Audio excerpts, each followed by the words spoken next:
برادرش سوال کردند که آیا همدیگر را با فرارسی ماه مبارک رمضان مبارکباد گفتن جایز است یا نه؟ الجواب بسم ملهم الثواب. ماه شریف رمضان ماه مبارک و پرخیر و برکت است. در آیات و احادیث بیشمار فضیلت‌های آن زیاد وارد شده است. کفاره گناهان، رفع درجات و غیره از مهمترین فضیلت‌های است که مسلمانان با آن خیلی خوشنود می شوند و پیامبر خدا صلی الله علیه و سلم و یارانش با فرارسی آن خوشنود می شدند و پیامبر خدا صلی الله علیه و سلم اصحابش را با فرارسی ماه مبارک رمضان بشارت داده به انجام اعمال صالحه در این ماه تشویق می کردند.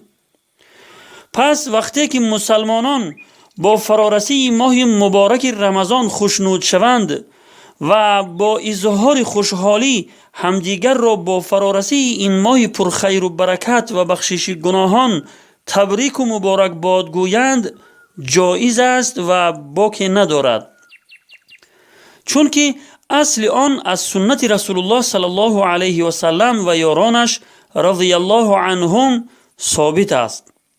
والله اعلم بالصواب. انشاءالله در نوبت‌های بعدی فضیلت‌های این ماه پرخیر و برکت را برای شما بیان خواهیم کرد. منتظر شوید و چنین نوارها را حتما به دوستانتان هم فرستید تا در ثواب آن شما هم شریک باشید. و السلام علی من اتبع الهدى.